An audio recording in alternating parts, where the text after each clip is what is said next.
So it is important.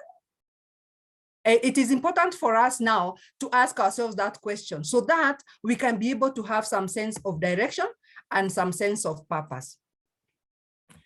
I said we are going to engage. And so after some slides, I'll just be engaging so that we have a conversation. I would like us, because at this moment in time, when I look at our country, the world, our families, our neighborhoods, I'm seeing a lot of things going on. I would like you to use verbs to describe your mental space, how you feel, and probably we can establish what we would want to feel. So I would like some help so that somebody can just go to the chats and check. Let's chat and let's write what it is that we feel. What are some of the verbs that describe our mental space? Because that is where we need to begin so that we can be able to know where we are going. Remember, we said we establish who we are and what we are feeling so that we can know, is there a gap or are we doing fine? So maybe I can get some help, President Jeff, if there is somebody who can assist to check on the chat so that we can have maybe 3, 4, 5, the descriptions, then we can be able to move on.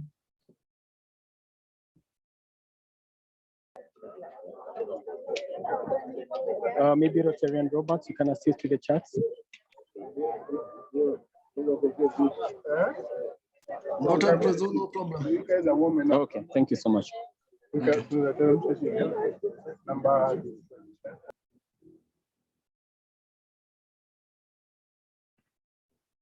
What are some of the verbs describing your mental space?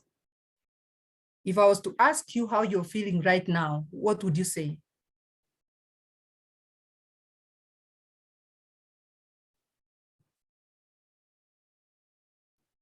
I am seeing Techno Pop raising her hand.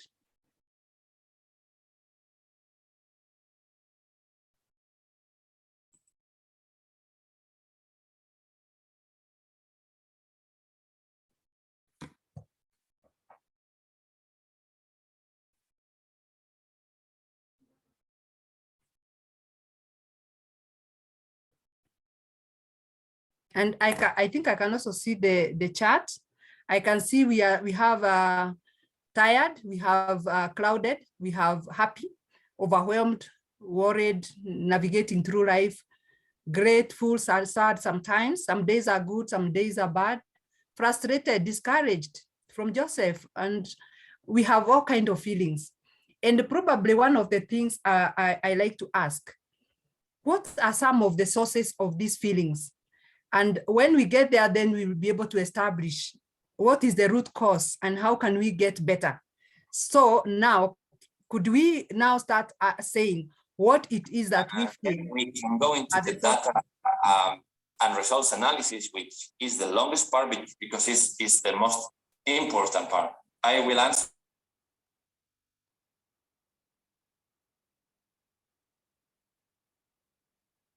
Okay, we have somebody saying lack of money,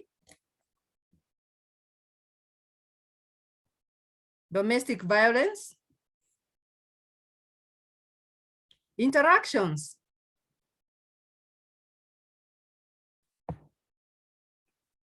tomorrow,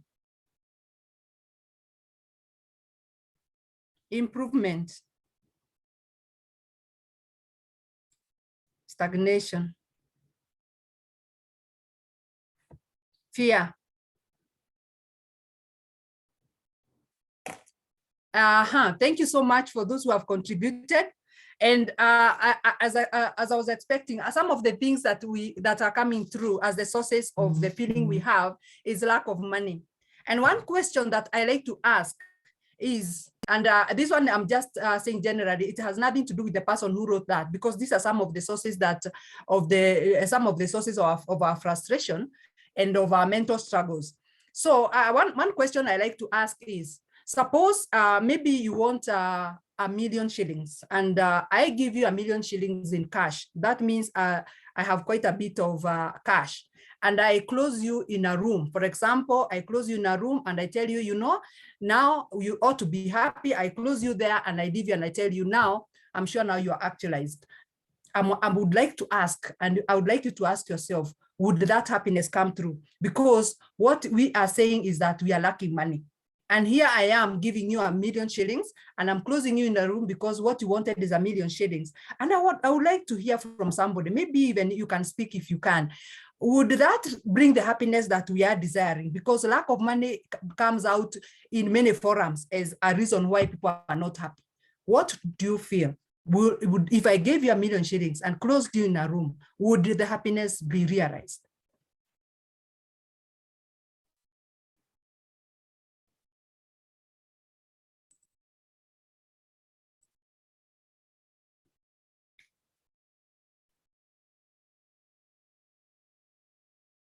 Somebody is saying no. I would like maybe to hear somebody say something. Another one also no.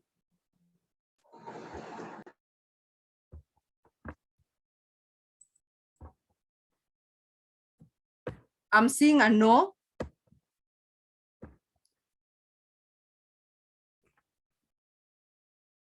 Temporarily. Yeah, sometimes seeing it is better than not having it. Yeah, I think I can see where we are getting to, but I would like to ask you to ask yourself, a lot of times we give so much power to money, and it is not power that it holds. I would like you to get me right. For example, if you desire money because you're hungry, and you get food and not the money, your hunger is taken care of. But if you get the money, which is papers, and you do not have access to ability to buy food that will quench your thirst or will satisfy you, then again, your happiness will not come through because you still have a gap, because you need to eat, you need to dress. So a lot of times we talk about money, and yet it is not money we mean. Sometimes we mean a good car. Sometimes we mean a good house. Sometimes we mean a holiday. Sometimes we mean freedom. And especially during COVID, that is when we realize how limited money could be, because it's in the bank. Even if you get it and bring it home, you can't go anywhere because there is COVID and there is restrictions of travel. So I would like us to start restating our situations so that we do not give more credit to money and other things than actually they deserve. And I would like us now to become sensitive to the fact that a lot of things that create situations in our space are things that are external. For example, domestic violence. This is something that is external. This is not something that is within you. So this is something that you can either move away from. This is something that you can either manage. This is something that you can create a boundary about. This is something that you can actually advocate for yourself about. A lot of things that are happening are not within us. They are without us. And that is why we struggle. And that is why mental wellness becomes a struggle, because not everybody actually realizes and maybe goes along with your goal. Again, the other thing is interactions. When you interact with people and they are not at the same wavelength, they do not have similar goals, they probably are there to try and stop you from where you want to go, because they either know and they will frustrate you. So it's good for us to realize and ask ourselves, why do we struggle, and why are we in a space that is not okay mentally? It is because sometimes we are not aware. We are not aware of ourselves. We are not aware of our path. We are not aware of who is around us and how they are making us feel, so that we can be able to know, what do I need to do differently so that I'm in a better space? How can I communicate to this person so that they understand what they are doing and how it is affecting me? Because a lot of times people will do things, and if nobody tells them, they will continue doing them. So if there is domestic violence, it probably begins with an insult. It also probably begins with being rude. But when it is not addressed, it will graduate until it becomes now violence that is life-threatening. So we need to also become aware of how we enable some of the things that become huge problems in our lives, and how they become and how they complicate our ability to experience happiness. The other thing I'm seeing is also tomorrow. Okay, I'm not sure what's going on. Okay, the other thing I'm seeing here is tomorrow. And when it comes to tomorrow, today is here. And when it is here and we don't actually now give it attention, we are giving tomorrow attention, then we are likely to take away the happiness of today. And tomorrow will come, and then tomorrow will become today. And when it becomes today, again, the other day becomes now, it takes away the happiness of that day. So it becomes a cycle. So we need also to become aware of the situations that take away our happiness of this moment, because this moment we have it, tomorrow we don't have it, but we hope for it, we prepare for it, but we don't worry over it because it's going to take away the happiness of today. So basically we can go all day long, but I would like you to become aware of the things that happen to you and take away your happiness, and ask yourself, is there something I can be able to do? Do I have the power, or am I powerless? So that you can establish whether you can do something for yourself or you need help to be able to overcome the situation you are in. Lately, I've been talking to people, especially about mental wellness, and a lot of things are happening. From personal life, a person has established what they want to do, they have it all figured out, they have their career, they have relationships, they have so many things, they have, desires and dreams. When things don't come through, usually people don't even have a way out. There is only, if this is not happening, I'm devastated, I don't want to live again, I just want to be unavailable, and I want to close myself in the house. So we need to ask ourselves, what is happening? What is creating this space? And I probably can borrow from what we have just said, lack of money. Is it a personal desire that has been shattered?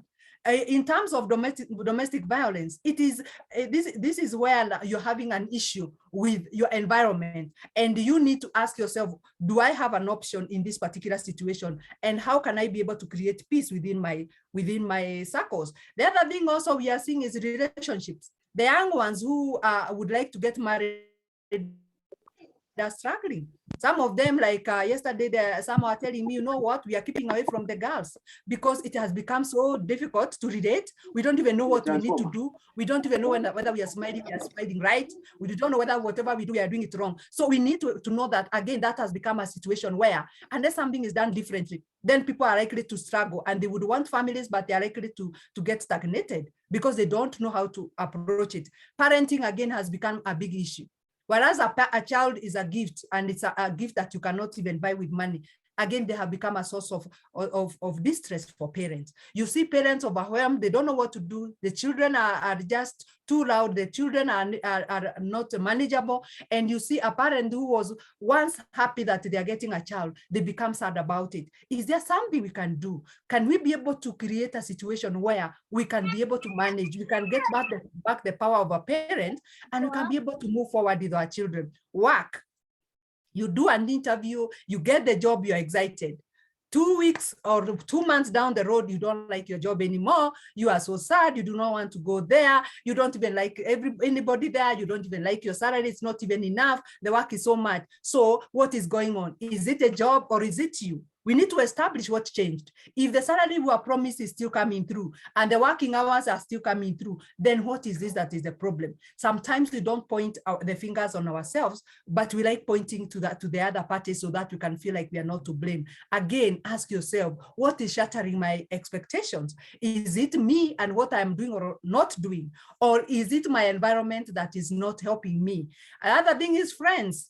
And we have many of them. Some of them are social friends. We don't even know them physically, but because we have met them virtually, a lot of times we feel like we have them. And sometimes we feel like they are very close to us. But again, I would like to ask you, are they coming through for you when you need them? Are you able to actually give them the resources that they require as friends? Are we able to be there for them? Are we able to help them? Are we able to listen to them? Are we able to help them walk towards their goal? And that is a big question, because a lot of times we have friends who are taking us away from our path, our destination, and they have no apologies.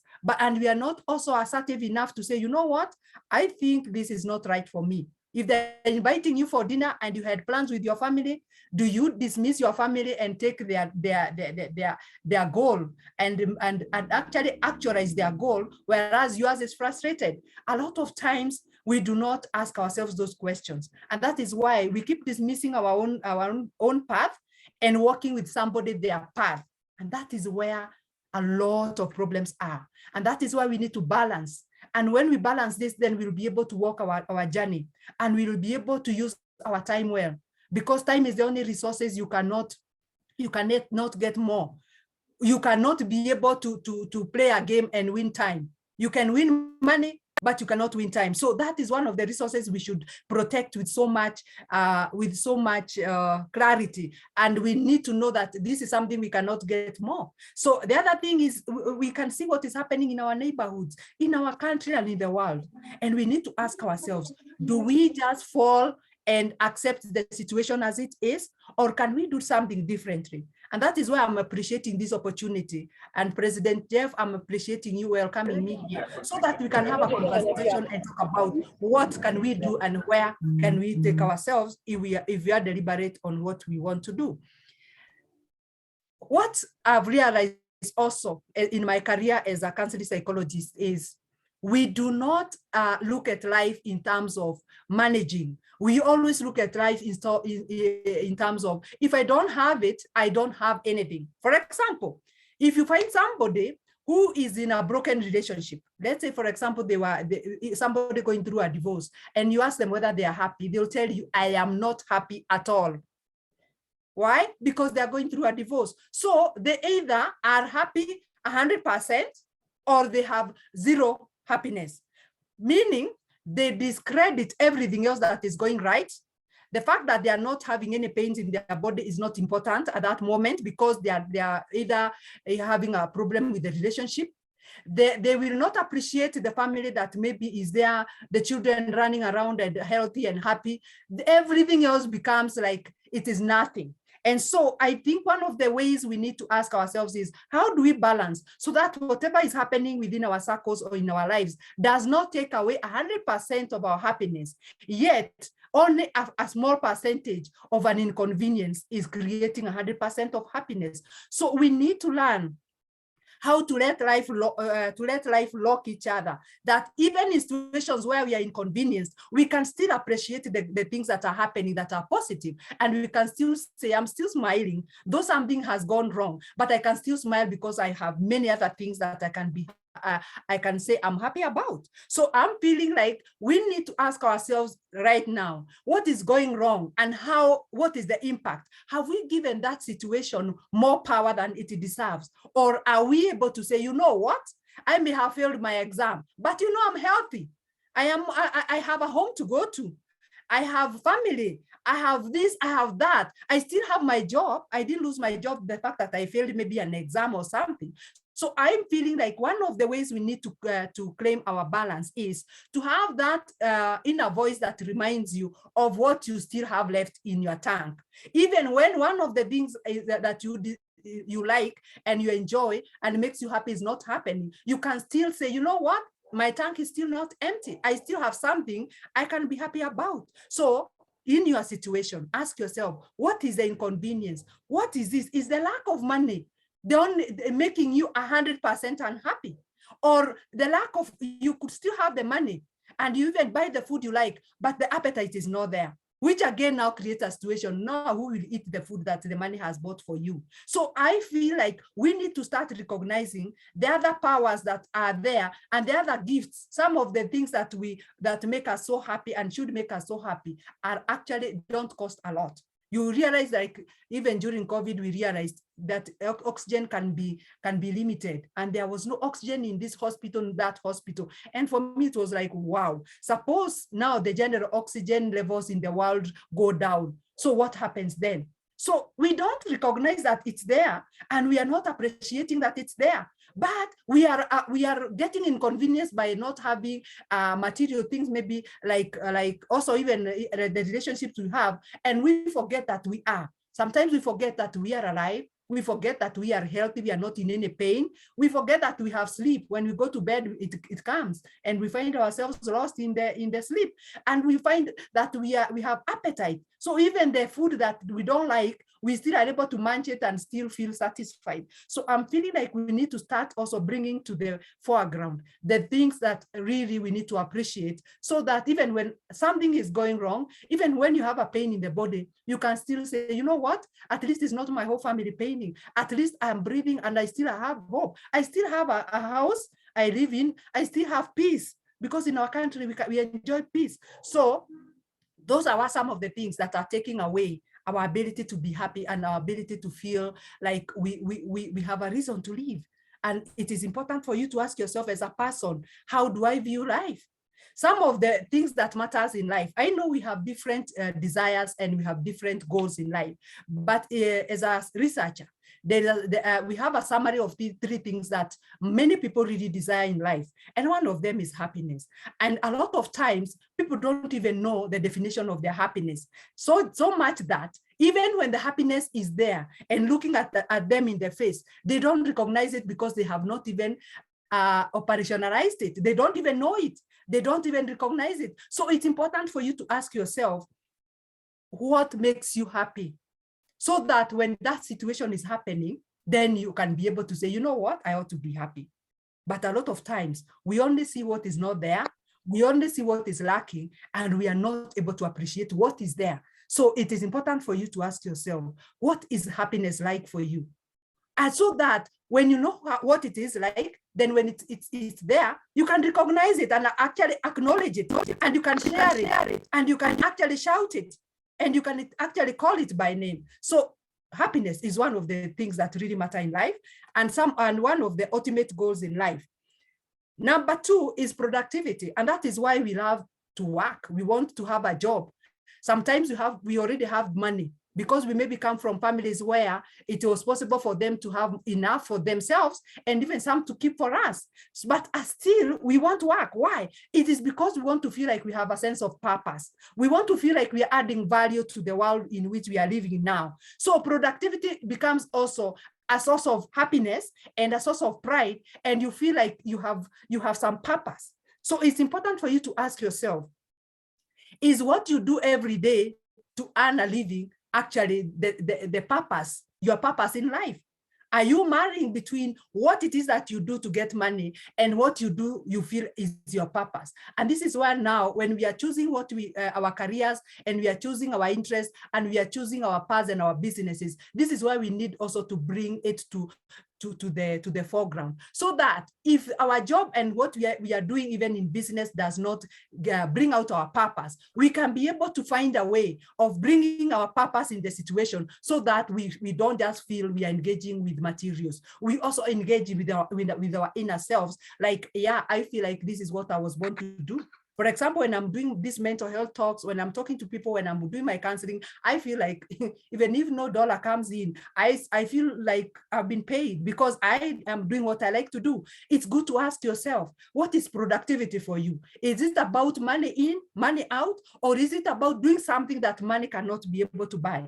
I'm not dismissing money in any way. I need it. And I get it, but I'm saying let's moderate, let's balance the way we engage with the material things, so that whether it is there or not, happiness comes through, because you're able to recognize an effort you have made, even on a day where you are so tired and you didn't get much. You still say, you know what? I gave my best and I'm still happy. So it is important for us to know productivity is one of the things that actually are ultimate goals in life. The next one is legacy. Some people will call it a good name. Some people will say is what you leave behind. And nowadays, especially in the social media setup, it is so confusing, because you'll see somebody actually thriving on a bad name. A bad name meaning that they don't even care what people say about them, as long as they receive the likes, as long as they receive what. But what I would like now you to ask yourself, is this something you'd be proud of when you are 80, when you're reaching your destination and you're feeling like this is the life I've lived? Would you be proud of what it is that you actually rode on in your life? It is good to know that today is the day you have the energy and the power to be able to drive your life. And it is important to ask yourself, what kind of name do I want to leave? Apart from the cash I'm going to leave for my children, maybe in the bank, so that they can have an easier life. What kind of name? How is my character related to what they become and the kind of people they become? How will I be remembered? Again, this becomes something that we actually benefit from, and we embrace, especially when we are alive. For example, if somebody tells you, you know what, you have really blessed me, I'm happy, you have done this, and you've improved my life, you know, you find yourself being happy and appreciating that. It is important for us to know that legacy is one of the things that matter in life. And we need to know we do not need so many resources to create it. We just need to be intentional. The way we relate with people at our homes, we are creating a legacy of how they will remember us. The way we relate with people in our workplace, in our businesses, in our different special groups, however we relate with them, are we people who improve their situation, or are we people who just dwell on what it is that they are not doing right? We need to know that it is possible for us to create a good name without even spending a coin, by just being deliberate in the choices and the words that we tell other people. One thing I want you to ask yourself today, what is your desire? What is your desire probably in life? At 80, what would you wish that you do? And that is what is going to help you to be able to create your goals. Some people will talk about success and they will define it for you. Others will talk about wealth. Others will talk about longevity. Others will talk about health.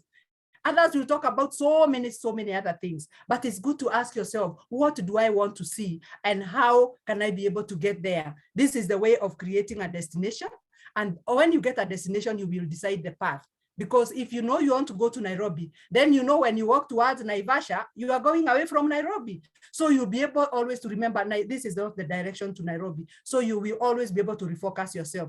But when you have no idea where you are going, then it becomes difficult to set your goal and your path. And it is important for you to relate what it is that you desire to be, where you desire to be, and really what you need to do every single day to be able to end up there. Those are some of the things that are giving us so much distress, because we find ourselves in somebody else's path.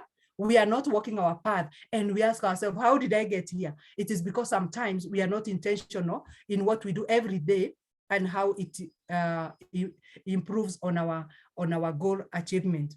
So it is time now that we become aware of our personal goals, whether it is health goals, whether it is goals to do with our careers, whether it is goals to do with our finances, what we need to do and how we get there. Where do we want to be in terms of finances? It is a very important goal, so that you can be able to look after your people, you look after yourself, and you can also be able to impact on others if you can.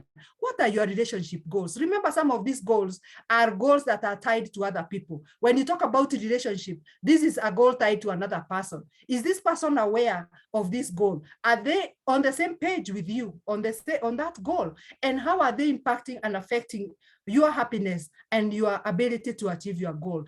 Parenting, again, it will depend on your partner and people you are parenting with, and also depend on this person you are parenting. So when we become deliberate and we know what we want out of our parenting, we know what we would want to see in our children, then we make choices every day that are taking us towards that particular goal. Social goal, that is what is swallowing every other goals. Because you realize that the people you keep within your social circles can either help you walk towards your goal, but majorly or mostly, they will either take you to their goal or they will actually frustrate your goals. For example, let me give you an example. Maybe I'm planning a wedding. And in this wedding, I really wanted to be a wedding that makes a statement of the century. So I choose venues, I choose what people will wear. And I happen to say, you know what? 100,000 for your clothes for the wedding.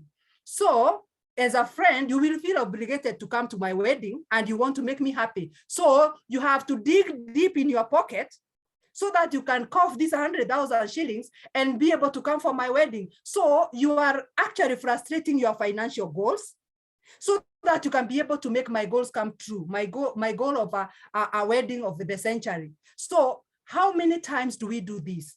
That we are frustrating our own goals so that we can make other people happy, and we don't even think twice. Sometimes we spend so much time with our friends and we frustrate the goals of our family. Remember, time is the only thing that we can't get more. Even when we have more money, we can't get more time. So we need to be very deliberate on how we spend our time, and we need to be sure that our social goals are not frustrating our personal goals, our career goals, our financial goals, our relationship goals, or even our parenting goals. And that is why when we are able to be in control and keep every goal on its own lane, then we are likely to feel happy. But when we are unable to balance and some are hurting at the expense of others, then we struggle and happiness is not coming through. And we are not happy, we are sad. We withdraw. Sometimes we are looking at other people and what is happening within their circles, and we feel like we don't want that for them because we would have wanted that for us. So the frustrations become so real and we start feeling like we are not fitting in. We feel we are ashamed of ourselves. We feel we are not accomplishing because we are walking another person's path and we are trying to be who they are. And yet we are we. Because when you don't establish your path, then you're likely to use another person's path. And their path is not your path because we are gifted differently. So it's important for you to ask yourself, am I frustrating my personal goals, my family goals, by respecting my social goals more? The other thing is that when we have competing goals, we need to prioritize. And this is why we say me first.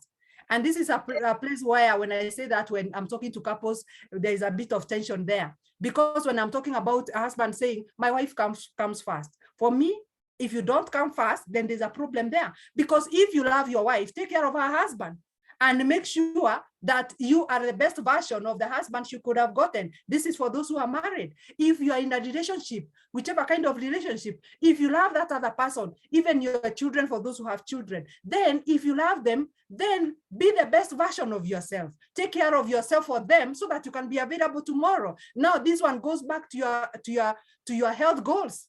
You want to be healthy so that you can live long for them. So for me, if it's not you first, we have a big problem. The other thing is that we need to allocate resources to the goals that matter to us. Then we need to create boundaries so that if a person if I'm asking you to come for my wedding and buy 100,000 dress, you'll be like, okay, for me, what I'm able to spend is 10,000. So you either accept me in my situation or you reject me because I'm not able to measure up. Sometimes you just need to be very honest. And when you're honest, you realize that other person will either show you their true colors and where they have put you and where you belong in their system, or they will tell you, you know what, I can even hand you the 90 so that I don't miss you there. And I don't want to bring down my wedding goals. So it's important for us to know we need to communicate clearly. We need to create boundaries. The other thing we need to do is to create a routine so that the things that matter are afforded time. A lot of times we do by the ways, and all those by the ways and AOBs are taking the center stage, and the important things in life are taking the backstage. So are you important?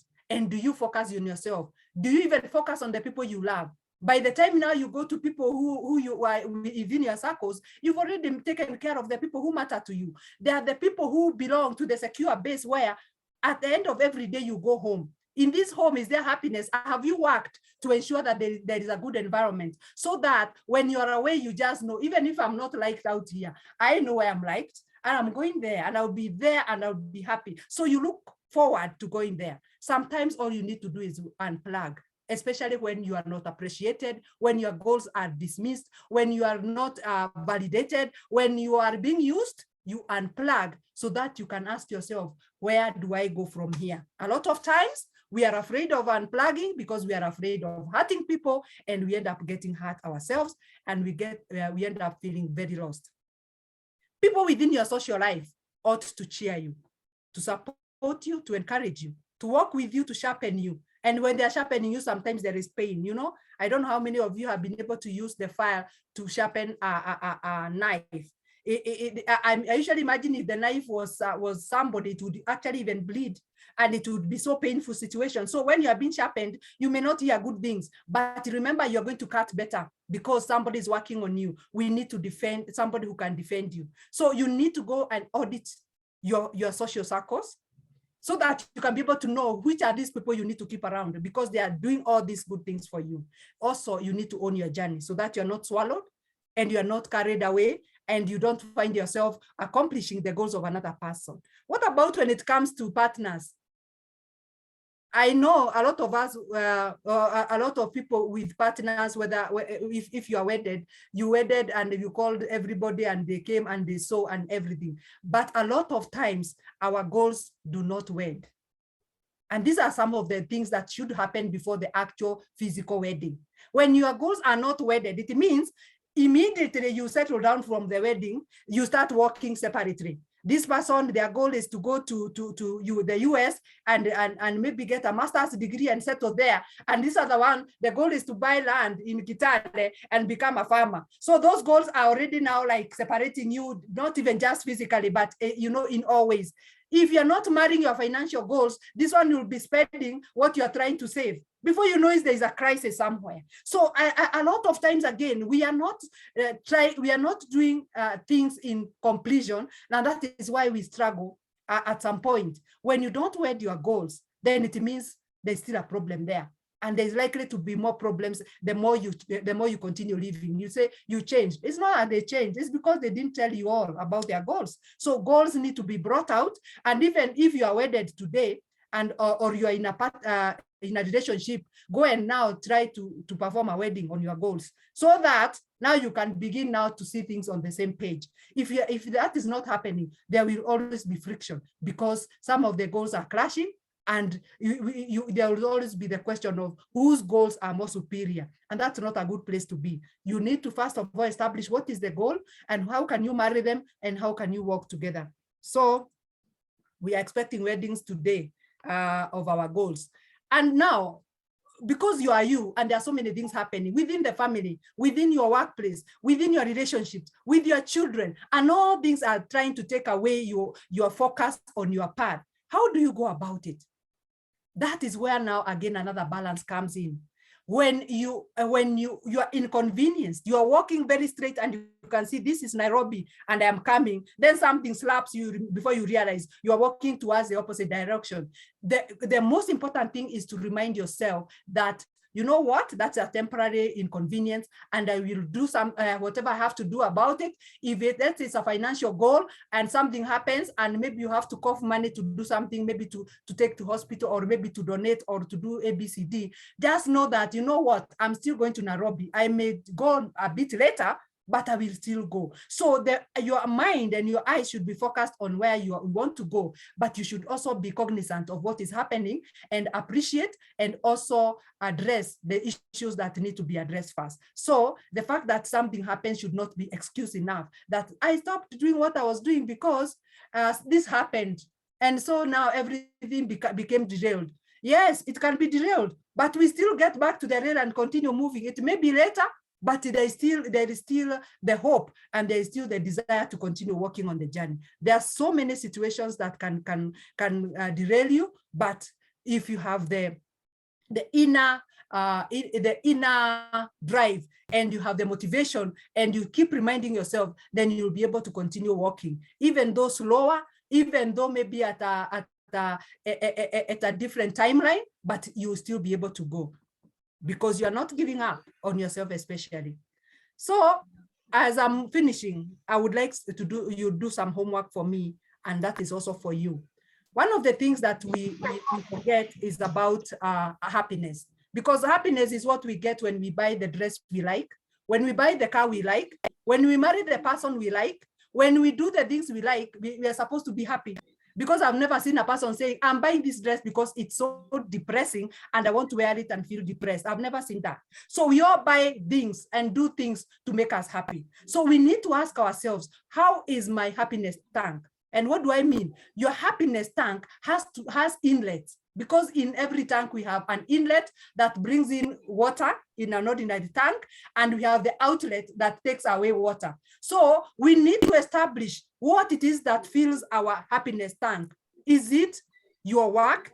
Is it your health? Is it your assets? Is it your family? Is it your hobbies? Is it your work? So that you ensure that these taps are running and they are filling the tank.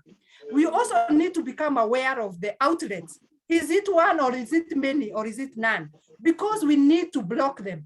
Is it finances? What can you do about it? Is it friends? What can you do about it? Is it your body image? What can you do about it? Is it relationship? Is it your boss? Is it your children? You need to establish, work on it, dwell on the situation until it is resolved, so that your happiness tank can overflow. When it is full, it is overflowing, the people within your circles will be able to benefit from the goodness of maybe it's smelling so nice, tasting so good. It feels so nice to be around you because you're a happy person. So create your happiness tank and establish whether it is full, half, 3/4, or overflowing, so that you can do what is necessary to be able to give it a boost so that it can be at its maximum.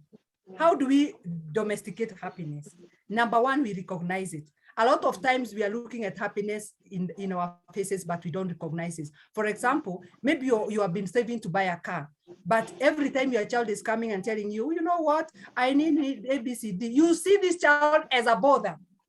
But it is supposed to be happiness on your face, because if you didn't have a child, you would not even care about the car. You would just want the child. So we need to recognize happiness so that we can be able to acknowledge it and we can be able to actually talk about it. Number two, we need to embrace it. Sometimes happiness comes in form of situations that are not looking good. And we need, for example, when you are working hard to be able to get to your goal, at that moment, you are temporarily inconvenienced and it is not easy. So we need to embrace it. We need to prolong it. A lot of us, and a lot of you have worked for so long, maybe even 4 years for a degree course, maybe 6 years for degrees and masters, and maybe even 10 years for a PhD, but you only celebrate for one day and that happiness is closed and you continue. For me, if I get a chance every other day, I talk about it. And I'm happy that the journey was tough, but I made it. So that way you're able to challenge others and inspire other people. So we need to prolong the happiness. So even when people have good things happening, prolong it. Don't allow people to close the chapter very quickly. Continue enjoying that situation. Then we need to create it. Okay, sometimes we are able to create it by eating the food we like. Sometimes the food we like may not be the healthy food, but we can just engage in it from time to time. Maybe going to a destination you like, maybe being with somebody you like, maybe doing something you like, it's a hobby, whatever. So we can create situations that make us happy. So when the happiness is not there, let's not just wallow, but say, you know what? I think I can create a bit of happiness. I can do A, B, C, D, because that is what makes me happy. Then we need to infect others with happiness. It is the only infectious thing that will create a lot of good and a lot of peace in our society. Let's try to infect other people with our happiness. Let's smile at them. Let's listen to them. Let's encourage them. Let's notice the good things in them, not just what is happening. Some people will notice when you have grown wider, but when you go narrower, they don't notice. Let's notice the good things so that we can make this person feel better about themselves. They are really struggling, and we can do a lot better by acknowledging what is good that is happening. Thank you so much. I hope I have not overused the time I was given, but I'm hoping that we have gained something and we can engage so that if there are any questions, we can also give feedback. And thank you. Thanks to you, President Jeff. Back to you for any questions or comments or way forward. Thank you so much. Wow, thank you so much, Daktari. As you can see, we already have a full house. It's a long time since we did 50 plus and counting. You never fail to, throw a surprise. And first of all is to thank you for showing up at short notice. And as always, bringing the roof down. This is the second time we are hosting you. So you can see we love you so much in our club.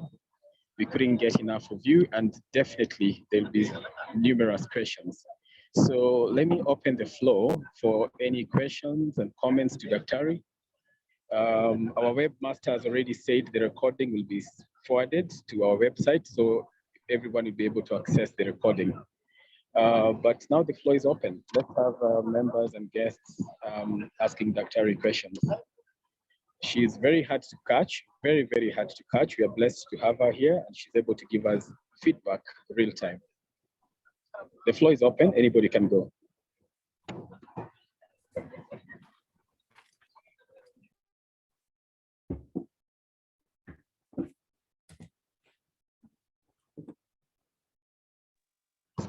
Just unmute yourself and proceed.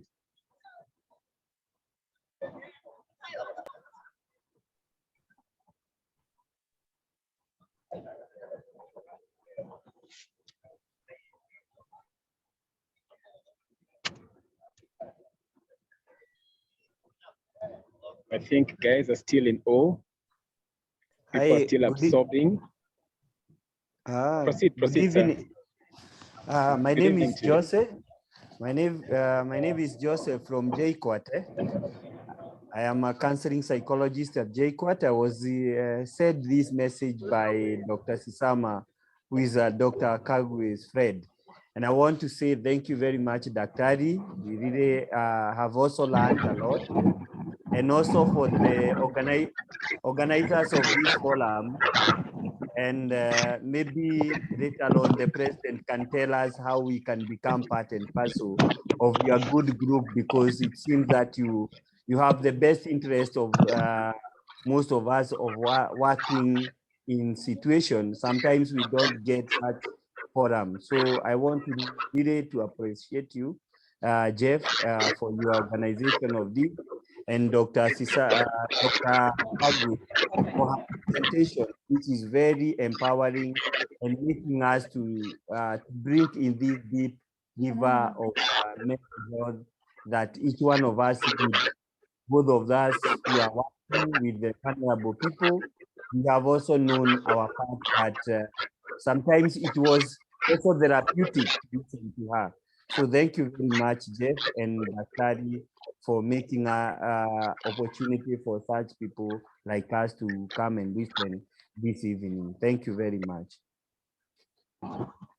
Karibu sana. And thank you again for the compliments. This is a fellowship we have every Thursday in our club, Rotary Club of Gigiri. And you're most welcome to either fellowship with us as a guest, but also you can also join and become a member of Rotary. Not just Gigiri, but any Rotary club. We have so many in the country, but we definitely be most welcome in our club.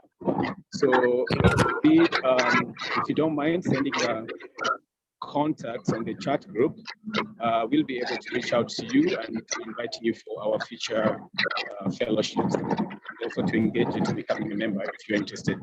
Thank you. Thank you very much. Okay, sir. The floor is open. Let's have the comments.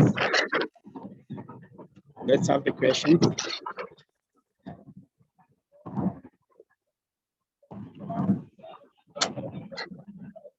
And incidentally, I'm seeing a lot of mental health champions in the house. Thank you so much for escorting our guru. I was part of the first cohort. I was one of our first students. I'm proud to say that she tells us to always shout our successes. And I'm happy to have been among the first students for Dr. Kagwe's Mental Health Champions course. Thank you, Dr. for that.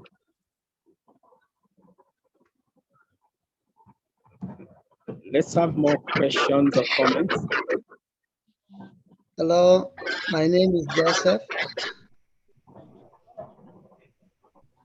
Karibu Joseph, proceed. Thank you so much. I'm in the United States of America. I congratulate Dr. Margaret for her interactive and informative idea. She's brilliant and she's good. Thank you so much for being part of us. I'm happy to have been here. Thank you, Jeff, for organizing that session. I'm very, very grateful. I've learned a lot from Dr. Margaret and the rest. I appreciate all of you. Thank you so much.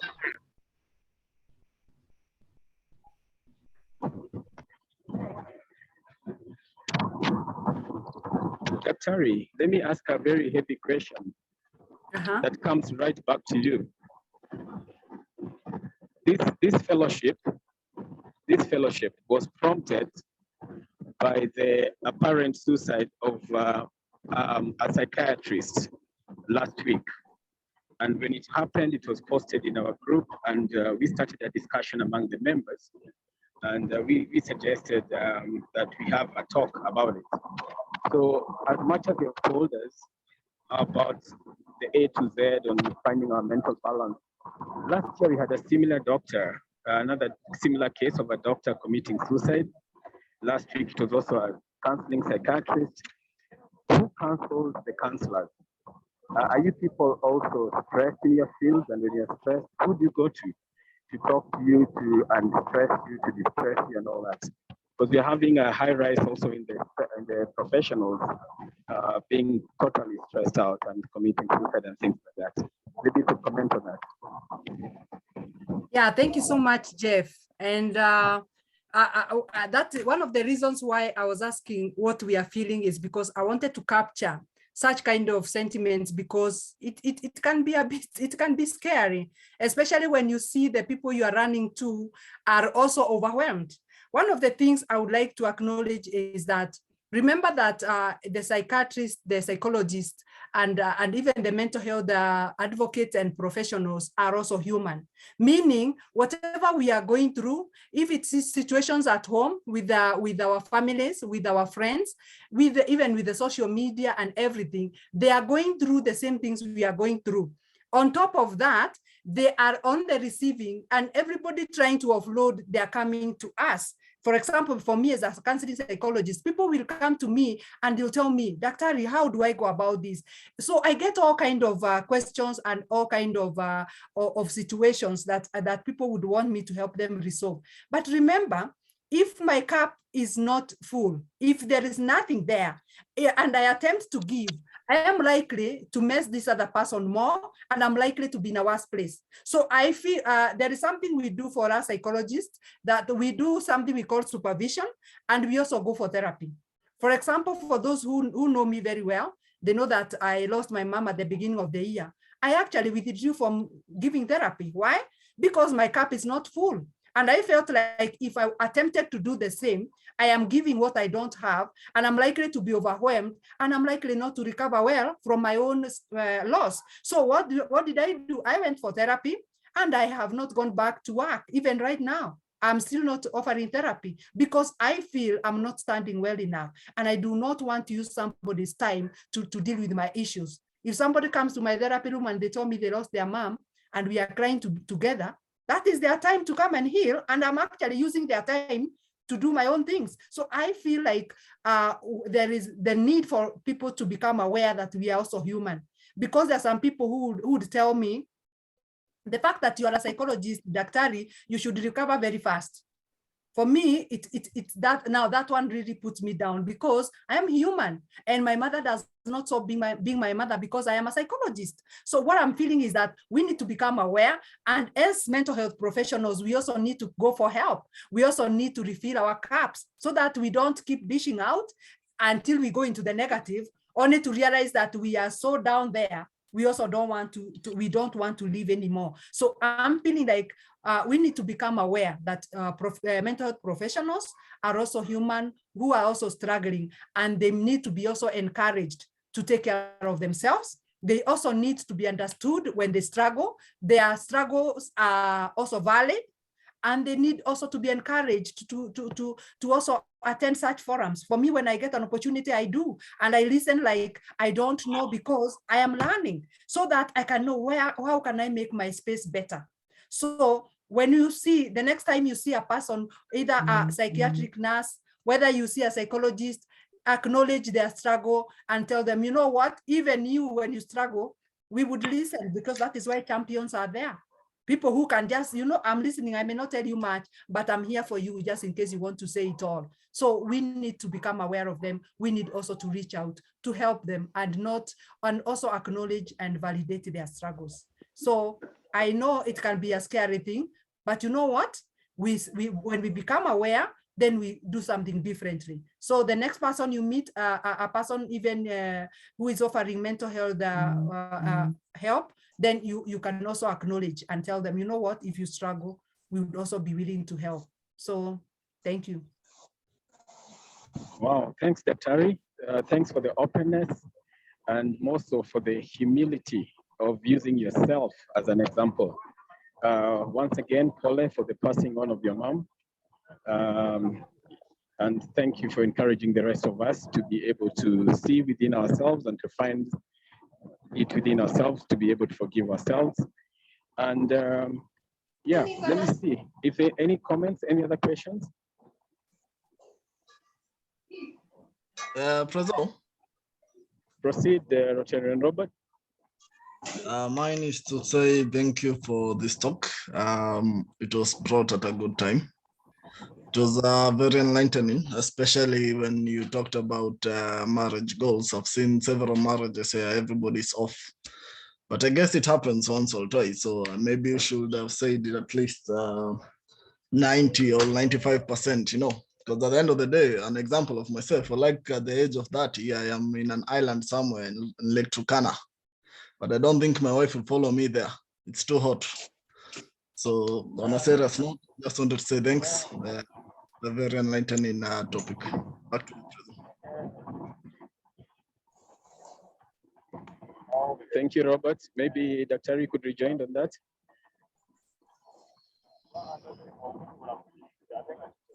Hello? Oh, any comment on that? Yeah, probably what we could say is that when we marry our goals, it means wherever you are, wherever she is, you're in agreement, and you have her blessings, she has your blessings. So it has to do with awareness of what it is that is happening. And even if people want to be in the future together, because that is what marriage is for, it means you plan in the future together, and you plan how to be in the same space in terms of what you're doing, not necessarily the physical space. So I feel like when it comes to that, and she's okay with you being wherever you are, I feel that those are married goals. And it means that you are where you are because, and she's comfortable being where she is, because that is driving your agenda and preparing for your tomorrow. So being in the same space, you need to know to worry as long as you are in the same page, you're on the same page.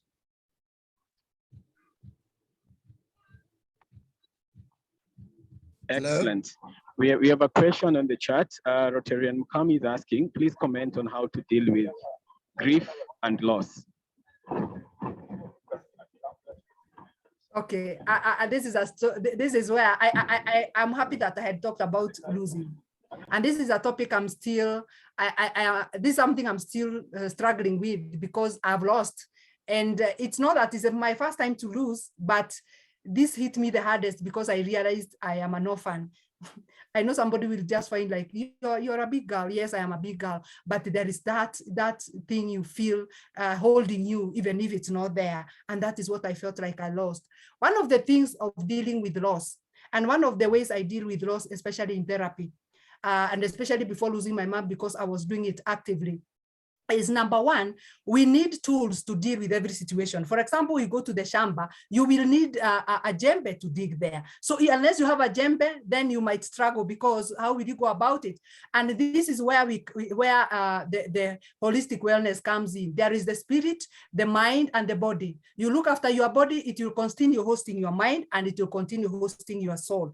And now this is where spirituality comes in. Depending on what you believe, where you are coming from, that is what will dictate who you are, how you treat yourself, how you treat other people like you, and your purpose in life. That will still dictate what is the meaning of life, what is the meaning of death, what is suffering, and what is life after death. So the spirituality, your spirituality, which has nothing to do with religion, actually offers you a perspective. But on top of the religion, you also add your experiences, the other knowledge you also get from other places, and you have something so rich, more rich than the religion. So what I usually do is I would ask a person, okay, now that we are talking about grief here, what is your belief about life? Who are you and where are you coming from? And this is where people now will begin to tell me, this is what I believe. I was created. Okay, who is this who created you? And did they give you a manual? Because when you buy a TV and when you buy a computer, you get a manual of, it explains how you use that TV and what to do, what not to do, expected life, and all the parts, and explaining what they are for. So if you believe you are created, then it means that the creator must have created a manual. And in many situations, somebody will come up with a religion and they start talking about, oh yeah, this is what I believe, this is where I came from. And then I ask them, okay, tell me, what is life? And what is meaning of your life? And what is death? So now if, let's say, for example, me who lost my mom, one of the things that holds me together is that I believe that my mother finished her work and she's in a better place. And one of the things I've heard from a client is because the mother was very sick with cancer, for example, for one, and at that moment in time, she's in distress because the mom is very, very sick.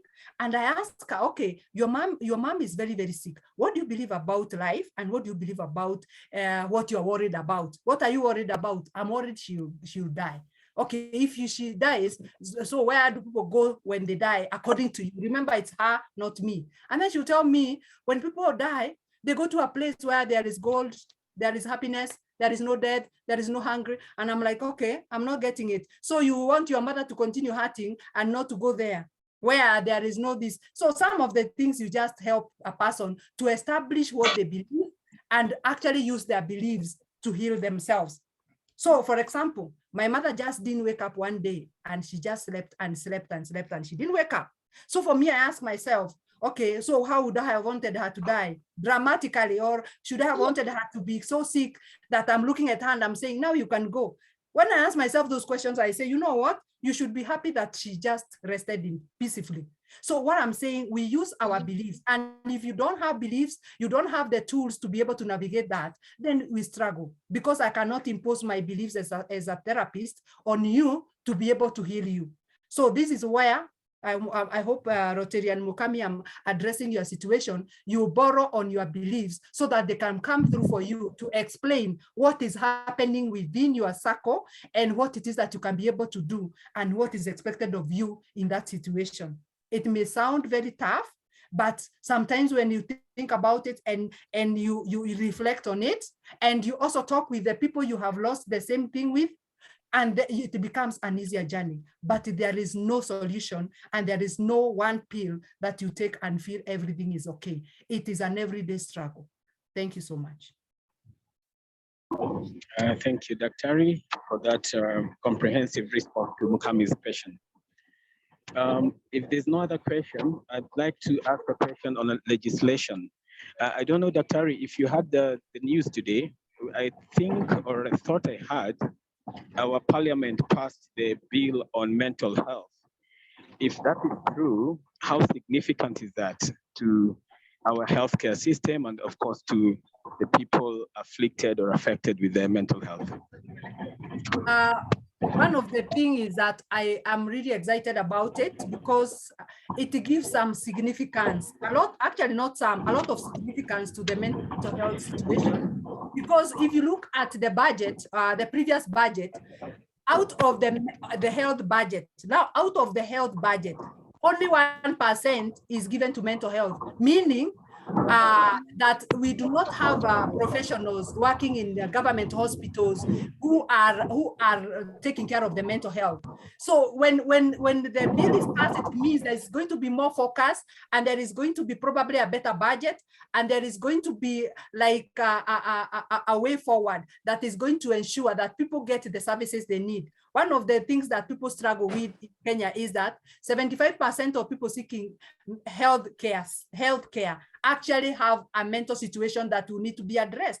So these people go home with the situation that they be given the medication, but they don't have a way of dealing with their situation. For example, a person with ulcers, because their child is not behaving well, you give them medication for ulcers, but the problem has not been solved. So the problem will continue. They'll come back tomorrow, and the next day they'll come, before we know they are coming with another problem on top of the ulcers. So I'm feeling like this is a new dawn for Kenya, and I'm beginning to feel like we are going to be in a better space, because mental health professionals are going to organize themselves, and they are going to be put in structures, government structures, so that they can begin to serve. Then budget is going to be better for the mental health. And then again, fighting the stigma, because stigma is actually one of the things that block people from seeking help, because people don't want to be labeled. So all these things are going to be addressed, and it's going to be like, now it's valid. Now mental health is something that people can talk about openly and listen. So, and our leaders are going to be part of that, and it's going to be an easier journey, especially for the mental health practitioners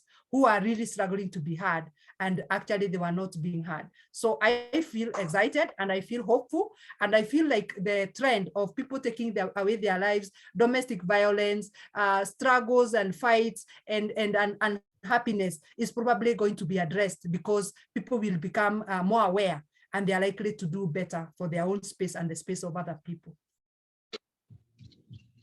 True that, true that. And we can't thank you enough, Dr. for your advocacy, for leading from the front. I remember last month we were out there on the streets, making our voices heard, wearing our gunias. I think Diane Wanja was there, Noreen Gami was there, and other champions are there. So let's keep up the noise, let's keep up the advocacy. And finally, I remember we even dropped a petition at Ministry of Health, and I remember at Kenyatta National Hospital. And finally, they have had us, and as you're saying, let's hope the legislation takes root. One last question, one last comment before I invite Rotarian Winnie to give the vote of thanks to Dr. Anyone with a burning comment or a burning question? Okay, at this point, let me invite Rotarian Winnie to give the vote of thanks. Good evening, family and friends of Rotary. Good evening, Dr. Margaret. Good evening. I don't even know where to start. I'm totally overwhelmed that words can actually act like a cure. Your words spoken today, for me, is like the cure that most of us are looking for. And when you mention that a lot of things we seek from outside are actually within us, that was so powerful for me, because most of the time we are always seeking to find happiness or whatever it is that we seek from the outside. Yet within us, we have the power to create those boundaries and fill our tank with that which makes us happy. So thank you so much for gracing our fellowship today. We are so happy to have you. I think we've had this conversation about mental health in the last month. I was one of those people who was wondering if I have a mental health problem. And today I realized, yes, I could be having one, but the cure is still within me. So thank you so much. Be blessed. We welcome you again and again, because this is a conversation that should continue. It should not just end here. So thank you so much. And we are happy that you responded and came to speak to us. Good evening. Good evening. Thank you. Thank you so much, Rotary Winnie. And Dr. before you go, we as the Rotary Club of Nairobi Gigiri would like to appreciate you taking your time. We have a small token of appreciation, which we'll screen, maybe Rotarian Robert, if you don't mind, sharing our token of appreciation for Dr. To our mental health champions, this is how we do it at Gigiri. We always show our appreciation to our guests. That is a certificate of appreciation, Dr. And I will send it to you electronically. Please print it out, frame it somewhere in your nice office. It will always remind you of your engagement with us. Thank you so much. I'm so humbled. Thank you so much. The pleasure is all ours. Now we will move to the Happy Dollars. That is the Sergeant at Arms session. This is basically a session we call the Sergeant at Arms session. The Sergeant at Arms is a person who keeps law and order in the meeting. He makes sure the meeting is on time. He finds those ones who are not in order. He can fine you for acts of omission. He can fine you for acts of commission. But fortunately or unfortunately, we don't have our ACA in the house. So I will simply open the floor for Happy Dollars. The Happy Dollars for the non-Rotarians, this is just $1. $1 is 100 shillings, which we give as sadaka for being here. You can give a happy dollar for listening to Dr. You can give a happy dollar for it being your birthday. You can give a happy dollar for anything. These happy dollars are just not given. They go towards community projects. They go to the Rotary Foundation as small dollars and come back in a multiplied way to do the numerous service projects you see Rotary doing all over the world. So I will just open the session for happy dollars. Anybody who wants to pledge or give a happy dollar, please feel free to do so. We have it going to the pay bill number. Maybe someone can just screen it. Robert, if you have not left for your other function, if you just don't mind posting it on the chat group, then guys can just do the needful on the chat group. So the session is open. We can start with the Rotarians. I can start off. I want to give $3 happy. $1 happy to Bakari. That was an awesome session, powerful. I've learned a lot, and I know everybody on the call has benefited a lot. The other happy is for the club and for Prezo for organizing this session. And the third happy is for our guests. Today we've had quite a number of guests. Karibuni nyote, and consider joining Rotary Club of Nairobi Gigiri. Thank you. Thank you, IPP Fred. IPP stands for immediate past president for our guests. Continue, proceed.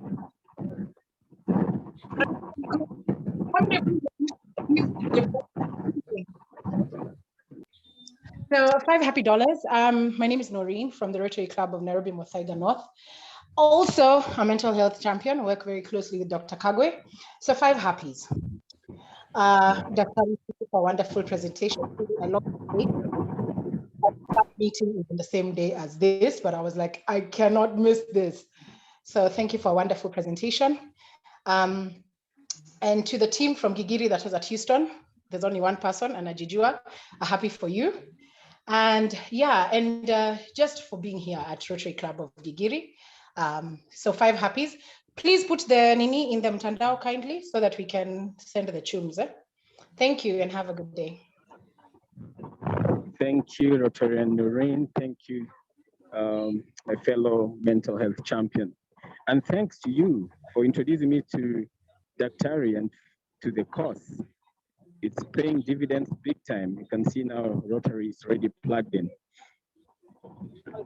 Any more happy dollars?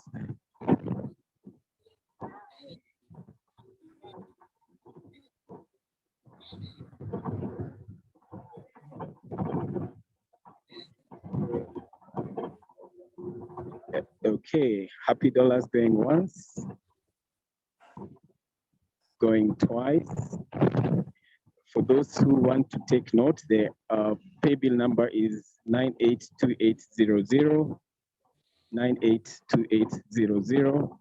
The account name is RCNG, that's Rotary Club of Nairobi Gigiri, admin, RCNG admin. The pay bill number is 982800.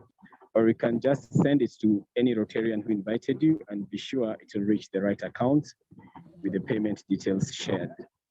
Fine, so thank you so much for the happy dollars. Now I want to close the meeting, and we normally do it again the way we started, by toasting to the president.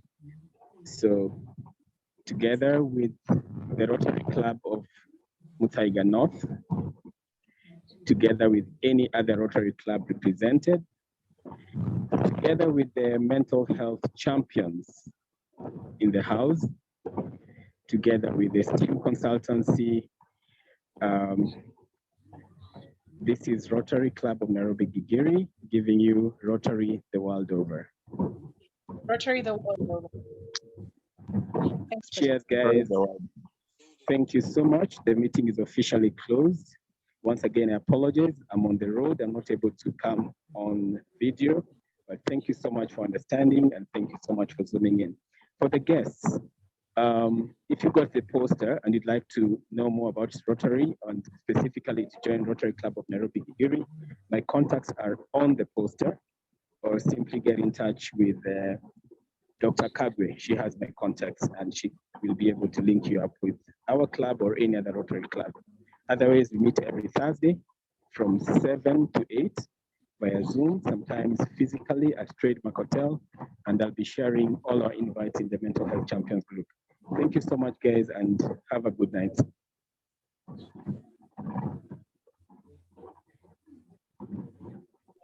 Good night, guys. Good night, Prezo. Safe journey. Thank you, sir. Thank you so much. Good night, guys. Good morning.